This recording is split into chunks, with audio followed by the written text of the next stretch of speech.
ঈদুল আজহার আগে ও পরে 15 দিনে 379টি সড়ক দুর্ঘটনায় 390 জন নিহত এবং 1182 জন আহত হয়েছেন। সংবাদ সম্মেলনে এ তথ্য জানিয়েছে যাত্রী কল্যাণ সমিতি। তাদের মতে সড়কে ভোগান্তি ও দুর্ঘটনা কমাতে ঈদের আগে কমপক্ষে 4 দিনের সরকারি ছুটি ঘোষণা করা উচিত ছিল। তবে বিশেষজ্ঞরা বলছেন শুধু সড়ক ব্যবস্থাপনা নয়, ঘরে ফেরা মানুষের বিকল্প পথেও যাত্রার ব্যবস্থাপনা করলে দুর্ঘটনা কমতে পারে।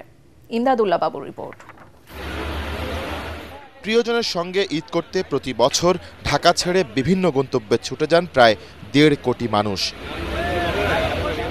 বাংলাদেশ যাত্রী কল্যাণ সমিতির প্রতিবেদনে উঠে এসেছে এবার ঈদুল আজহার আগে ও পরে 15 দিনে শুধু সড়ক পথেই 379টি দুর্ঘটনা হয়েছে।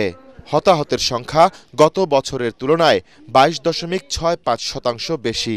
সারা দেশে 379টি সড়ক দুর্ঘটনায় 390 জন নিহত হয়েছে, 1182 জন আহত হয়েছেন। একই সময়ে সড়ক, রেল ও নৌপথে 415টি সড়ক দুর্ঘটনায় 427 জন নিহত, 1194 জন আহত হয়েছেন। দুর্ঘটনার কারণ হিসেবে ঈদের আগে ছুটি কম থাকা, মহাসড়কে মোটরসাইকেল, ব্যাটারি চালিত রিকশা, অটোরিকশা সহ অবৈধ যানবাহনের চাপ এবং ভাঙাচোরা রাস্তাকে দায়ী করেছে সংগঠনটি। একটা বছরব্যাপী একটা পলিসি দরকার। আমি রাতারাতি গণপরিবহন বাড়াতে পারবো না, রাতারাতি রাস্তাঘাটও বাড়াতে পারবো না, কিন্তু আমি ভাগ ভাগ করে মানুষগুলোকে পাঠানোর একটা উদ্যোগ নিতে পারি।